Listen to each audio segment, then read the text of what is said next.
Well, good morning. I hate to do it because I don't want to be the person who's like, let me hear you say it louder. But good morning. Thanks.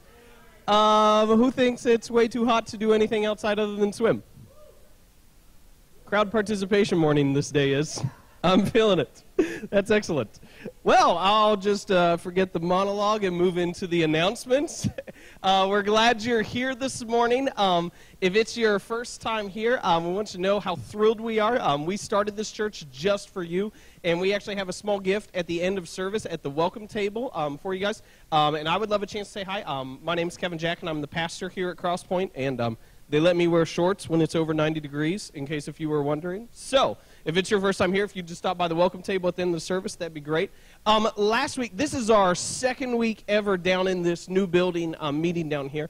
And last week, I was so tired and worn out and thinking about too many other things that I forgot a few thank yous and announcements. And so I don't know if I can see all their faces here. Last Saturday, if you're here, are Steve and John and Austin here? Stand up if you're here, because I think you're here somewhere. There's John, and Austin's in the back, and Andrew was here. Go, stand. There you go. They worked down here last Saturday for 10 hours getting all this stuff set up. So would you give them a round of applause, because they did a fantastic job. If you're unfamiliar with what is going on and kind of you're coming in just in the past couple weeks or you haven't heard our announcements the previous weeks, what we're doing is during the summer and into the fall, we're going to be meeting in this area. And during that time, we're going to be renovating the space that is on the other side of the building. If you want to check out what that looks like, all you have to do at the end of service, if you go out, there's doors behind the curtain. If you go out the doors behind the curtain, you take a right, and you walk about halfway down that hall. If you pass the bathrooms, you've gone too far. But there will be a hallway on the right, and if you just kind of go back in there, you have to go like this. There you go. Is that good enough? I could have said a right and a left, but it felt more fun to go like this. So if you do that, then you'll see the big open space that we're renovating. And this is what you're going to do, just so you know. You're going to walk in, and you're going to go, wow, that looks like a lot of work. And it is, but that's okay. But that's the space that we're going to be renovating, and we'll give you updates along the way in terms of how that's coming and what we're going to be doing here. Okay, so there we go. I got that. Last week, if you have been with us for the past 3 weeks, we wrapped up a series last week entitled Summer Jobs. And what we did as part of that series is we, for the opener every week, we had a wheel and we made people spin it, and they had the chance to either win a prize or they have to do an actual summer job.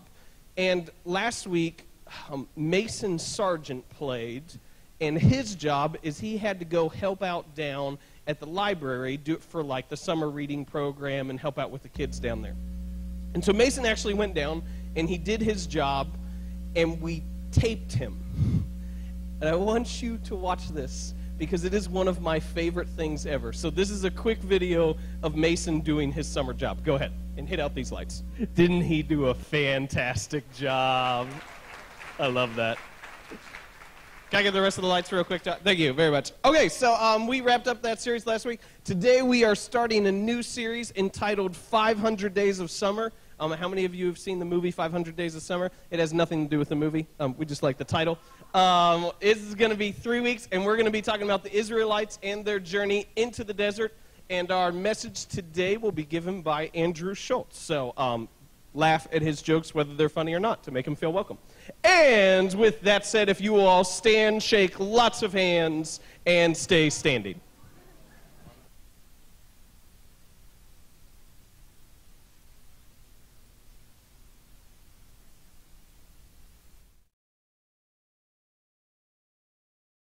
I am just so excited that school is out. I have so many things planned for this summer, I don't even know where to begin. It is going to be a great summer. We are going to go to Kings Island next week, and we are going to have a wonderful time. Me and Trey, we are going to get on the fastest roller coaster rides.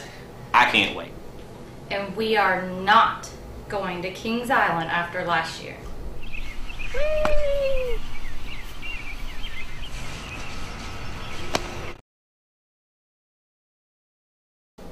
There's nothing on. I'm bored. So the first first few weeks were great, but the whole beach trip was an absolute disaster. Yeah, I mean, we went to the beach, but I don't think it was really worth it at all.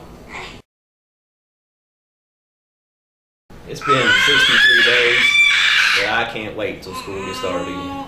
Alright, who wants to go to the zoo? Me! Oh, put me in the sink!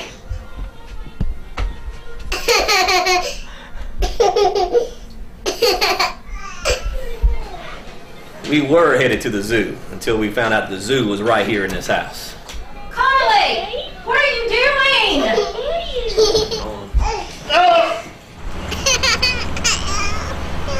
Quit, you two. We're not even out of the driveway yet. Trey! JC! What? Look! Oh, I'm out of here. This is crazy. Oh. I cannot wait to make all the memories with the kids. It is going to be a great summer.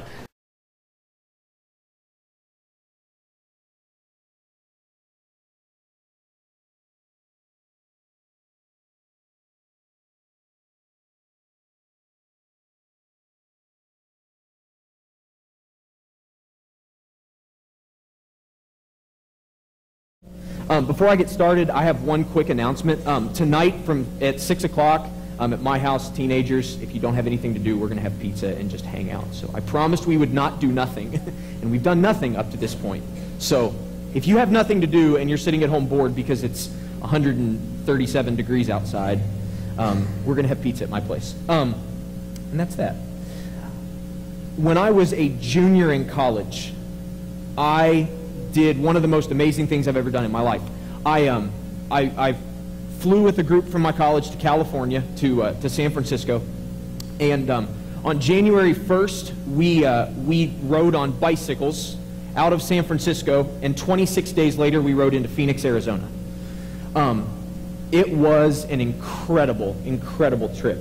We had 2 days off during that time period. We rode anywhere between 15 and 70 miles a day.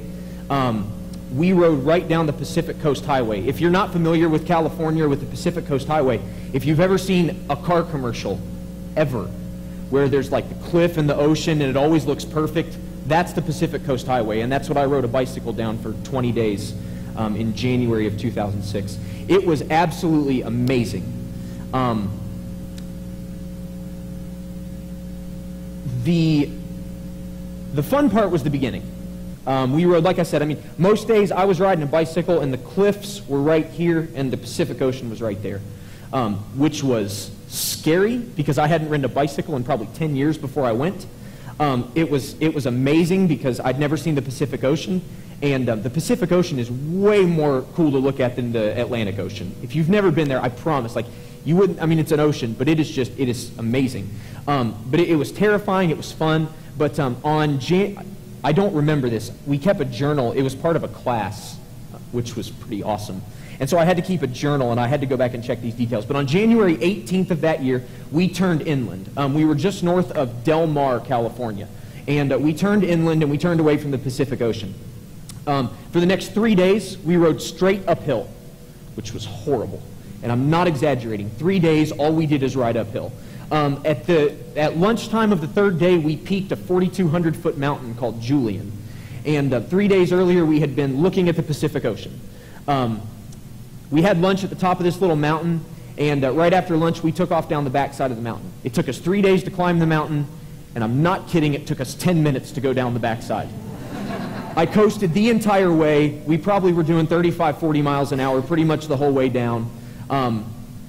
3 days up, 10 minutes down, and when we got down the backside of the mountain, we were in the desert. Literally the desert. If you're anything like me, when you think about California, you think about palm trees, beaches, ocean, and that's kind of the picture. You know, you think like LA, San Diego, which the western half, or the western side of the Sierra Nevada mountains is that. It's palm trees, it's beaches, it is gorgeous. The eastern side is not that. It's just desert. Which you don't normally think of when you think about California, but it's desert, it's sand, it's cacti, whatever the plural is. That is actually a picture. Can we flip the lights out real quick, John? I want you to see that. That's a picture of Eastern California. And we rode there for 5 days. Go ahead and flip the lights back on. Wait for a second on the next picture. The worst day we had on the bike was January 24th, 2006. We got up.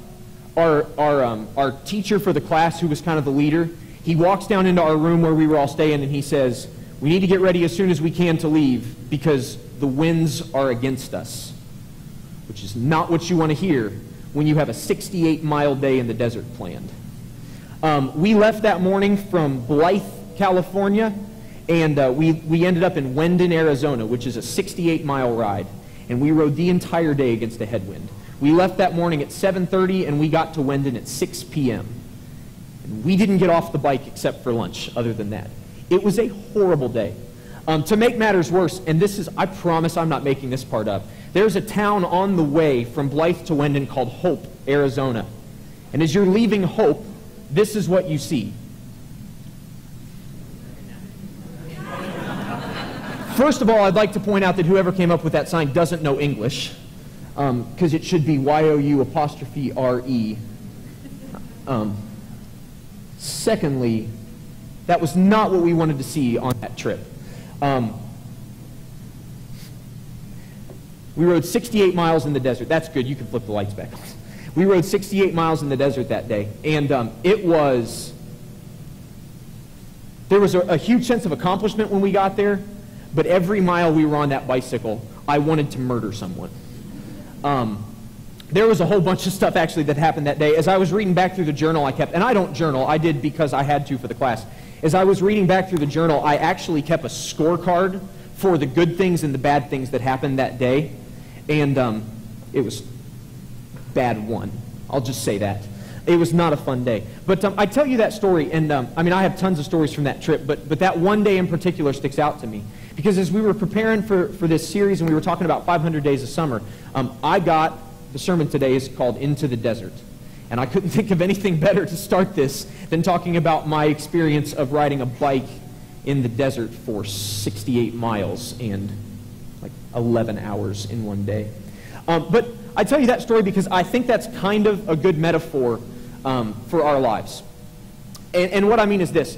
Most of our lives, if your life is anything like mine at least, most of our lives are full of these kind of mountains and valleys, and there's these seasons of life where everything's great and everything's working out, and we're just excited and nothing could go wrong, and then typically very shortly after that, we end up in a valley where it seems like nothing goes right, and things just aren't fun anymore, and we just wish that we could get back to the way things were.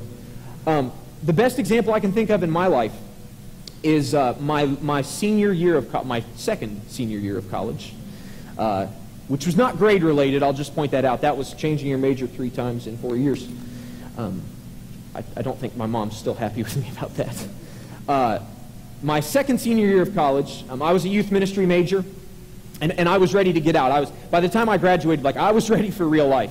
I loved college. I would honestly probably go back to college now, but I was ready to get out. I was ready to be a youth pastor. I was ready to start real life, which is funny now. So my summer after I graduated, I traveled with a music team from Mount Vernon. I traveled with this team, and we went around to camps all over this region of the country, and we came down here and hung out with John Carlisle and Austin and Brandon Conrad and those guys at their teen camp that year, and we went to West Virginia and went to camps there and all over Ohio, and we just led worship all over the place, and it was amazing. During that time, I interviewed at 2 different churches, and I ended up getting a call from one of the churches to come be their youth pastor. The other one wanted me for music, and I knew God wanted me to be a youth pastor, so I ended up going to this church in West Virginia. I got there, and I remember very distinctly that summer, I was so excited. I was ready to get out. I was ready to change the world. I was ready to be a youth pastor. And I went to this church in West Virginia, and I made 2 really big assumptions during that time. The first assumption that I made was this. I knew I was following what God wanted. I knew that I was going where God wanted me to go. Sorry, Vanessa. Honestly, I wouldn't have moved to West Virginia if I wasn't doing what I thought God wanted me to do. I say that because I moved to my wife's hometown. I grew up in Columbus. I always wanted to work in a city, And I ended up in rural West Virginia, which was not in the cards for me. But I knew that I was where God wanted me to be. I knew I was going where he wanted me to. And so the first assumption I made was this. I thought, hey, I'm doing what God wants me to do. Everything's going to be fantastic. Because when you follow God's plan for your life, things are supposed to be good. The second assumption that I made was this. I thought when things are good, they just kind of stay good, right? Because that's what we work for in our lives. I think most people, they search for this kind of sense of happiness, and when you get there, when things are good, you just make this assumption like, I finally arrived, I'm finally happy, I'm finally content with my life, and everything's just going to stay that way because I've worked hard to get here, especially if you're following God's plan for your life. Now, I know very, very few people who, honestly, if I was talking to them and I said, hey, what do you think being a Christian's all about? They'd go, man, it's, honestly, being a Christian, like, it's mostly hard.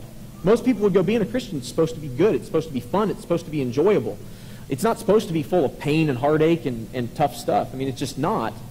And whether or not we believe that, I think practically we live that way. Almost everyone I know lives that way. And I made those two assumptions going into this situation at this church. I'm going to be a youth pastor. I'm following God's plan for my life. Things are good right now, and they're going to be even better in the future.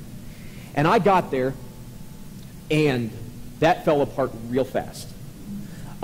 Within the first 4 months I was there, I had some things that were said about me by some people in the church that were just wrong.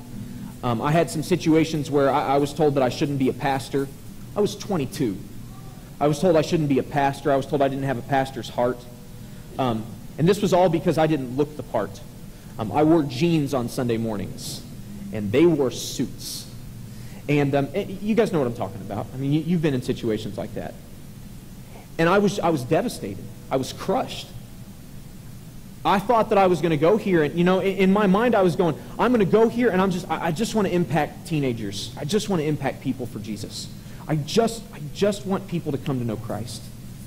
And then before I knew it, I was like in this political war with the leaders in my church, and it crushed me. It absolutely crushed me. And it was made much harder by those two assumptions I made, because I thought things were going to be great.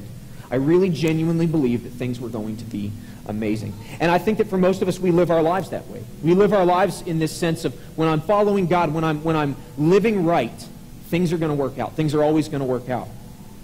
But that's not reality. That's not the world we live in. And anybody that's been a Christian for any period of time knows that. I think if you would have asked me before I went, I would have said, I know that things aren't going to be perfect. I know they aren't. I know there's going to be hard things.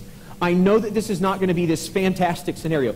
But I still believed it somewhere deep down, because for my whole life I just kind of assumed that. We don't live in reality where everything's great. We live in a reality where there's desert seasons. It's kind of a corny metaphor, but it's true. We live in a reality where there's desert seasons in our lives. Sometimes those desert seasons are really, really, really long. Sometimes they're really, really short. But no matter who you are, there's a natural rhythm and a natural progression to life. And often when we're at our highest highs, it's not that long after that our lowest lows will follow. It's not that long after where we come crashing down from cloud 9 and we realize that life isn't what we thought, that things weren't the way we thought, and we're left kind of in this season where we're going, God, where are you? And what are you doing to me? The mistake I made when I was at this church was simple. And this is the mistake that I think all of us made. The mistake that I made when I was at that church was that I took my eyes off God. I took my eyes off what He was doing in my life. And I started focusing my eyes on everything that was going on around me. I started focusing my eyes on the problems in the church. And I started focusing my eyes on I wanted to do this within the youth group, but the church didn't think that was okay. And so I couldn't do the things that I really believed. And I started focusing all of my energy and all of my attention on all these external circumstances that were impacting me, but weren't really what mattered. And that's what we do in our lives. I also made the mistake of thinking I was the only one in history that had ever felt that way. As we start this series, basically for the next few weeks, we're going to talk through the Israelites and their journey through the desert, out of Egypt and into the Promised Land. And today I want to look at two passages in Exodus. The first one is Exodus chapter 15, verses 22 through 24.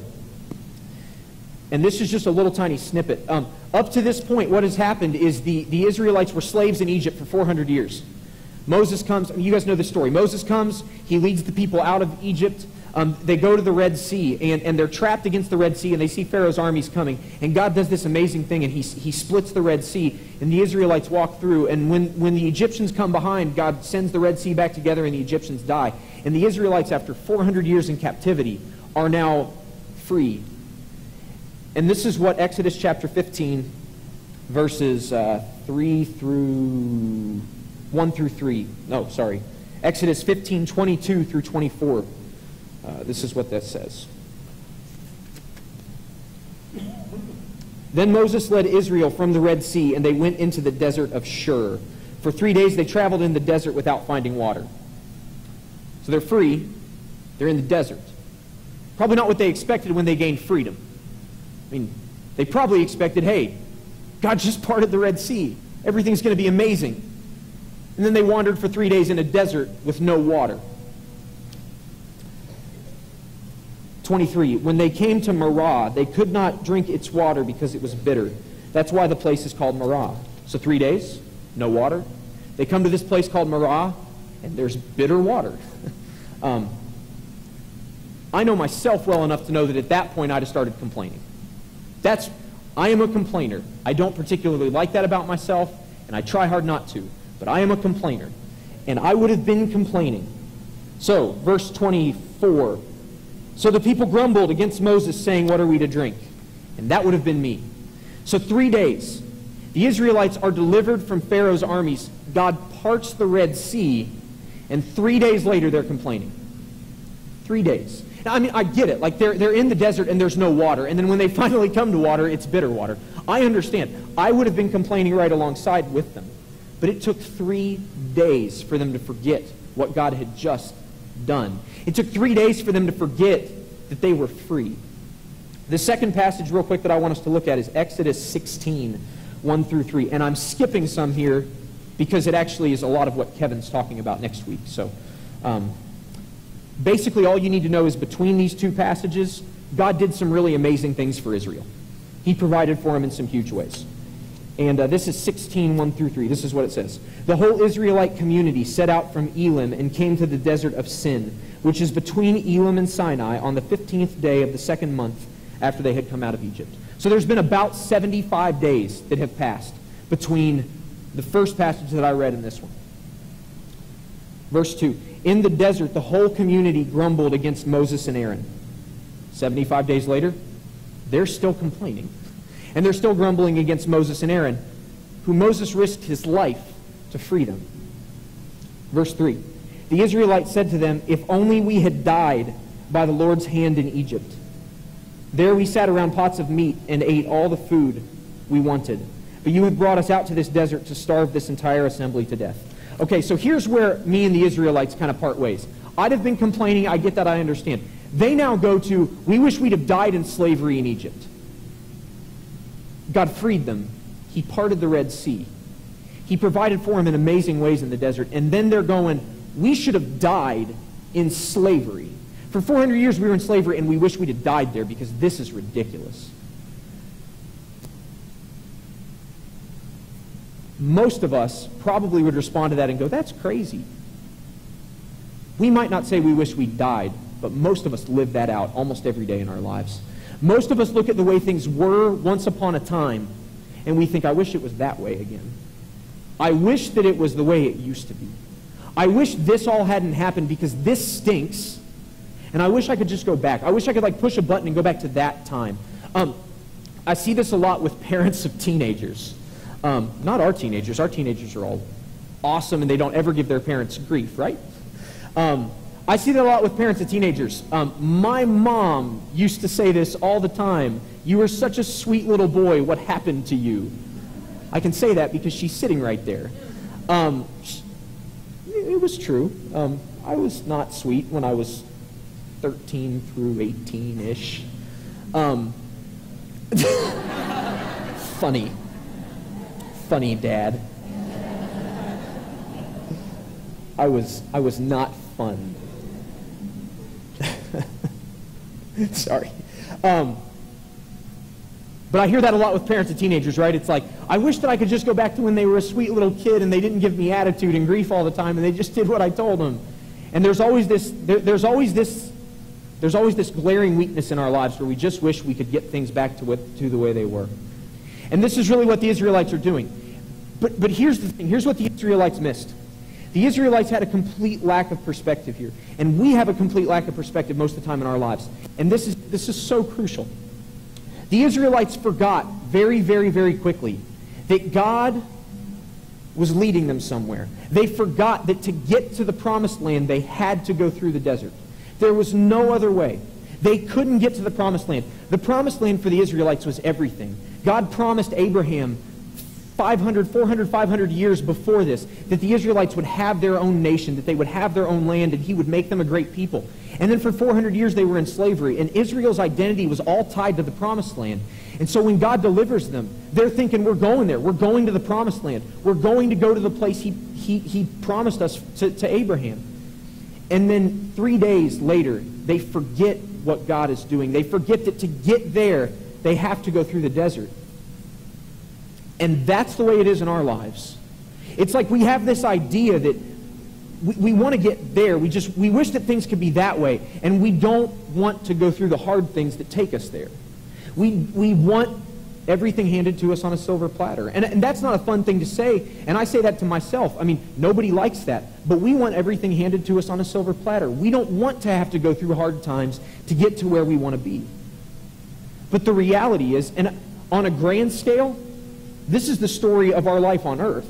I mean, one day we're going to go to heaven. Until then, things are going to kind of stink most of the time. But one day we get to the promised land. We get to go to heaven. On a smaller scale in most of our lives, it's like we have this idea of where we want to be, but when it takes a lot to get there, or when it's hard, we don't want that. We don't think that that's right, and we start complaining, and we start grumbling, and we start going, this isn't fair. But the desert has to happen. It has to happen for us to get to where we need to be. It has to happen for us to get to the promised land. And so what I really want to focus on today, honestly, most of that was set up. I hope that you're being honest with yourself, because I know a lot of people who would go, no, life's not that hard. Because we're all trained to go, it's like the, hey, how you doing? Oh, I'm fine. You know, we're trained to just say, I'm fine. We're trained to pretend like everything's good in our lives. We're trained to act like there's nothing really wrong. But for most of us, we live a huge portion of our lives in deserts. We live a huge portion of our lives kind of lost and wandering around. And so I hope you're being honest and you realize that whether you're there now or whether you're not, there will come a time when you will be. And so here's where I want us to land today. I want to talk about why we have to go through the desert.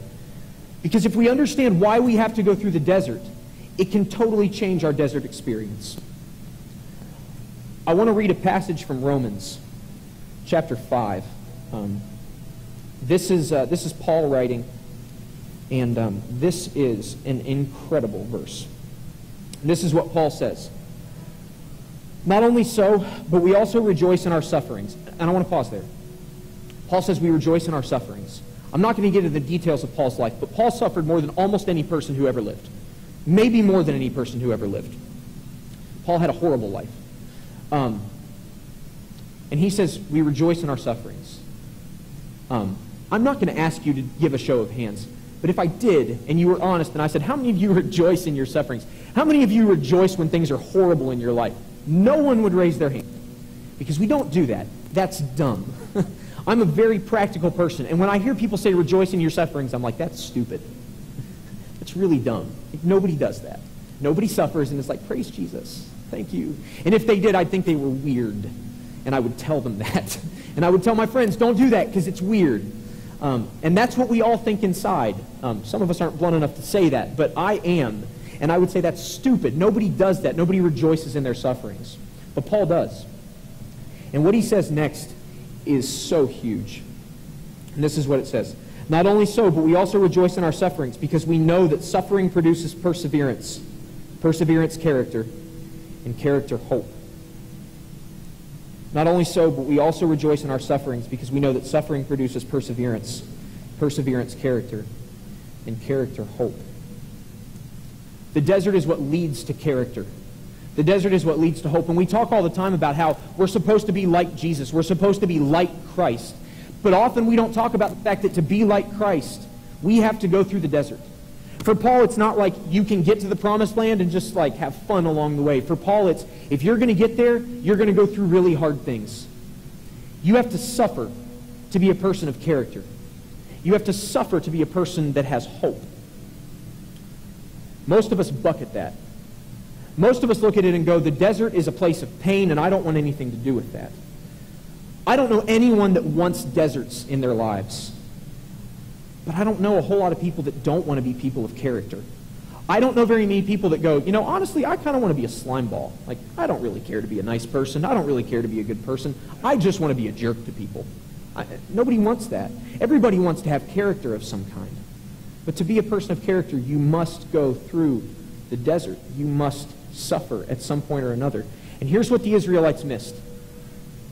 The Israelites failed to see that as God is leading them to the promised land, he takes them through the desert on purpose.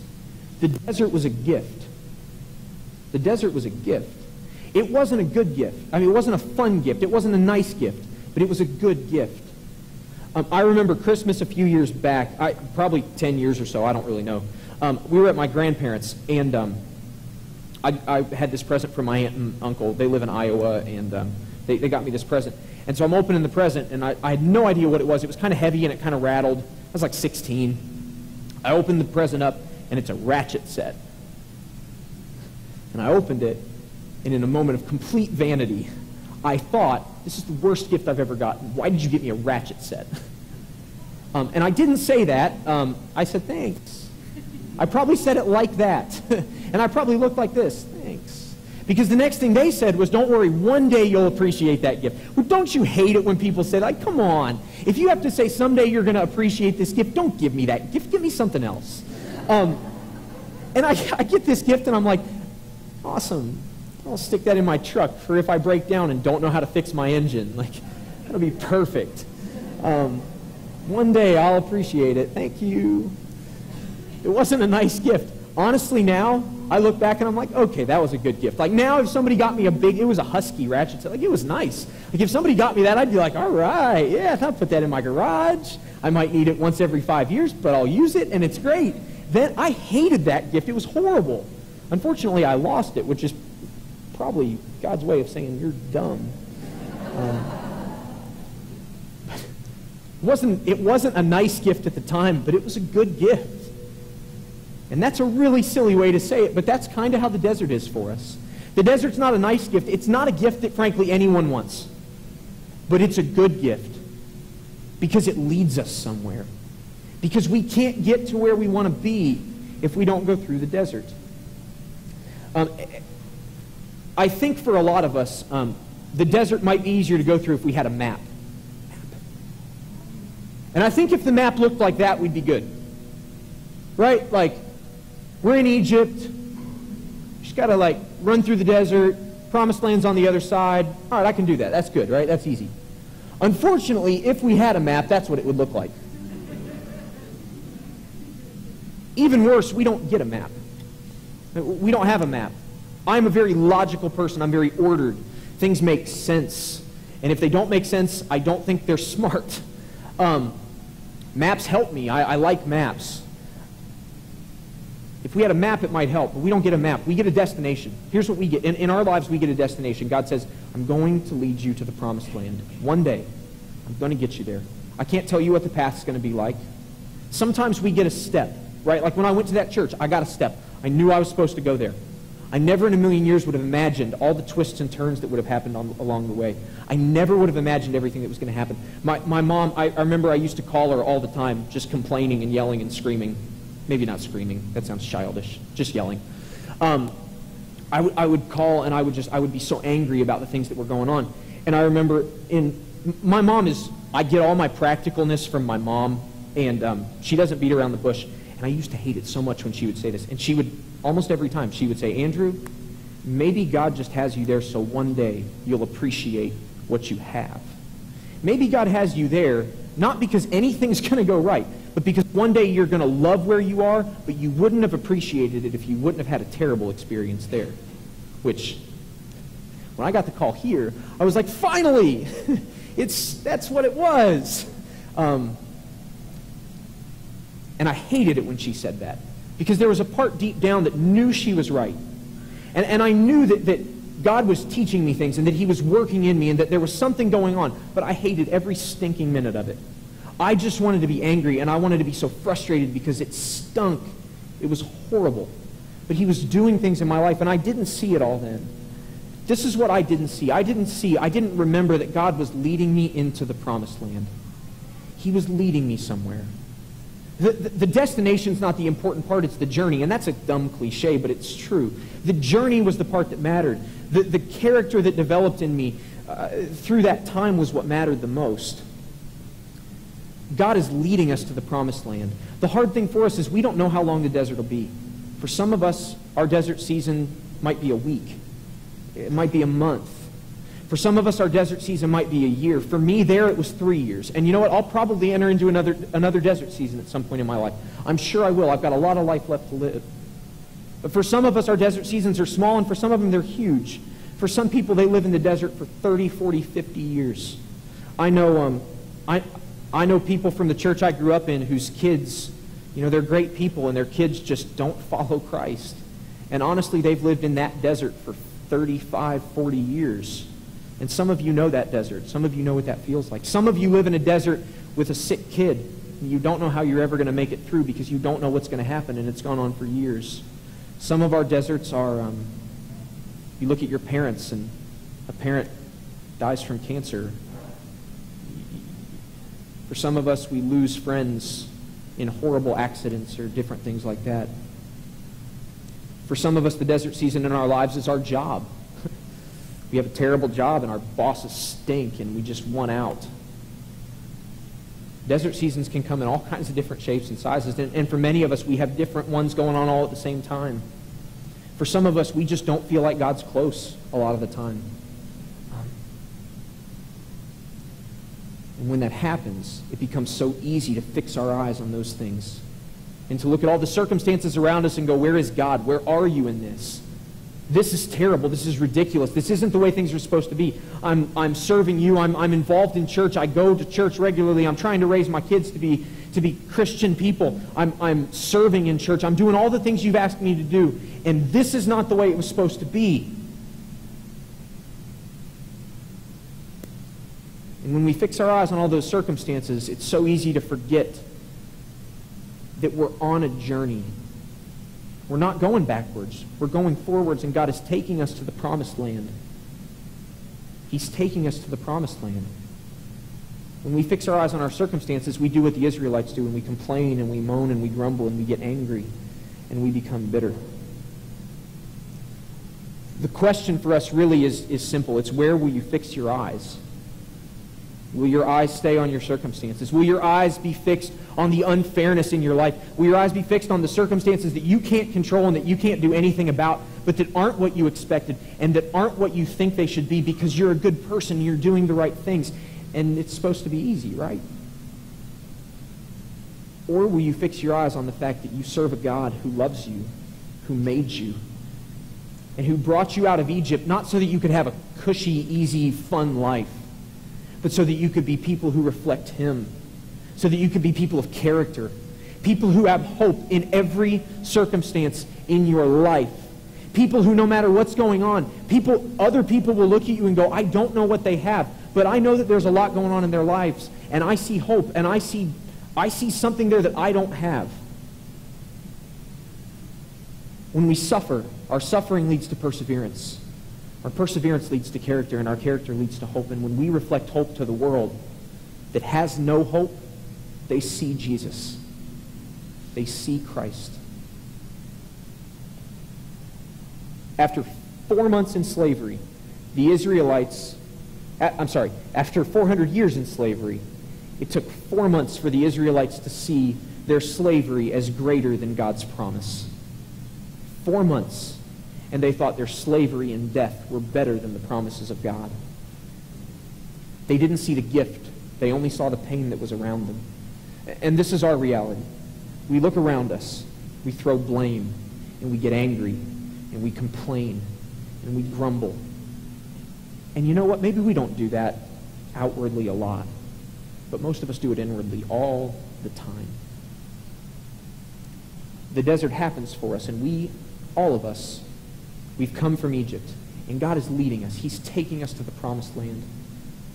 Our response is simple. When we enter into the desert season, we either do what the Israelites did, and we look backwards, and we constantly say, we wish we were there. We wish we were in Egypt. We wish we could go back.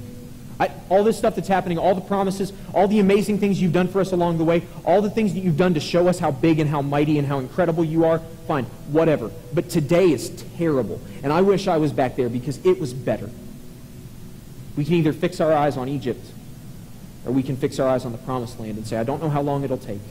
I don't know where the journey's going to lead me. I don't know how it's going to work out. But I know that God is good. And I know that in the end, he'll deliver me. I know that in the end, he's going to take me to the promised land. So don't run back to Egypt. Run to the promised land. Because that's God's plan all along. His plan is not that we would have an easy, fun life. His plan is that we would show hope to the world. And the only way we do that is by suffering, so that we can develop perseverance and character. And we can have a hope that the world will see and that the world would want. And so then we could say, God delivered me. God delivered me. Don't run back to Egypt. Run to the promised land. Let's pray. God, I thank you for stories that show us ourselves. I thank you for times in my life where I read the stories of your people and I go, oh my goodness, that's me. That's where I've gone wrong. I pray today for those of us who are here that I pray that this would be not just something that we heard some words on a Sunday morning and it's like, yeah, that sounds nice, that sounds good. But I pray that for all of us we would begin to understand and begin to live in the reality that you love us and that even when it seems like you're not around, that you're taking us somewhere. I pray that you would give us perspective. I pray that you would give us wisdom and strength to go on and strength to persevere even in the midst of the worst seasons of our lives. I pray right now for those who are here and are in the middle of the desert and wondering what in the world's going on and wondering what's happened. I pray that you would give them peace. I pray that you would give them understanding. I pray that you would help them to know that you're there. I thank you so much for all that you are to us. I thank you for the cross. I thank you for saving us and for leading us out of Egypt. And I thank you that whether it's today or whether it's in a year or whether it's in 10 years, I thank you now for the fact that you will deliver us because we know your promises are good. We love you so much in your name. Amen.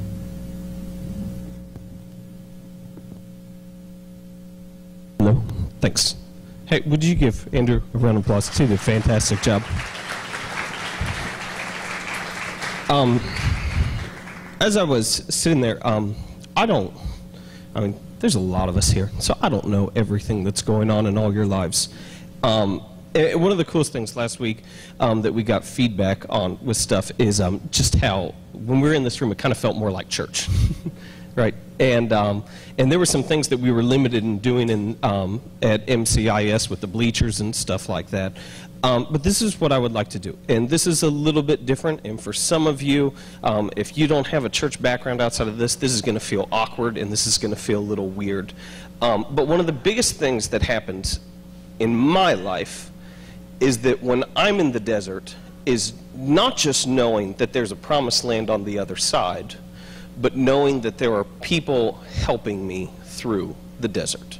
And they're encouraging me along the way because I know personally my tendency is, like Andrew said, I get critical and I get negative. And sometimes God tells me quit being critical, and sometimes friends just smack me and say, shut up, do this. And I know that doesn't sound real holy or spiritual, but sometimes that's the most encouraging thing that can happen. And I remember at some key points in my life along the way where I just felt spent and worn out. I had a lady who was a part of our church who, she was weird. Okay, she was weird. But every single time she saw me, she said, I'm praying for you. I'm praying for you. And you know what? As weird as she was, that made a huge difference to me, to know that there was someone who was just interceding to God for me and helping me along the way.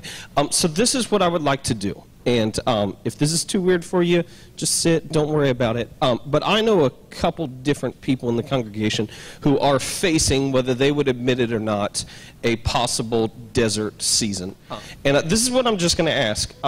If you're here and you're going, I'm facing the desert right now, and you don't have to share any deals, you don't have to say anything.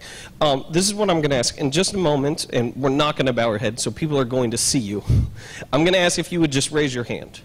And then this is what we're going to do as a church. We're just going to gather around those people. And if you're unfamiliar with this, kind of the typical thing that's done in church, and I don't know why we do this, but we kind of put a hand on someone's back. I don't know if it's like brotherhood or what's going on there. Just now I realized I have no idea why we do that, but it's what we do. But if you're just standing there and you're going, hey, I don't know what's going on in my life right now, but things are hard and it's rough, and I could just use a few people praying for me just right now. And so if that's you and you're there, would you just raise your hand, please? And this is what we're going to do. I'm going to ask Andrew, will you lead out in prayer for me? And those here, do that as well. Art, will you lead out in prayer for Bethany, will you lead out in prayer for and I'm sorry, Logan, will you lead out in prayer? And then as you guys do that, then I'll close in prayer for all of us. So could we go ahead and move now and do that?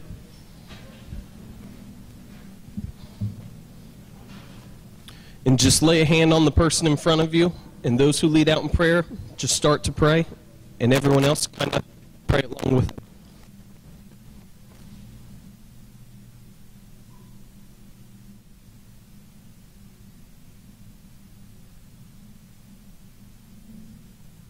I ask that, that you would just hear our prayers, that for our friends who are here who are struggling through difficult times and facing difficult circumstances ahead of them, that you would help them know that there is hope on the other side, and that you have a plan for them, and you have them exactly where you want them.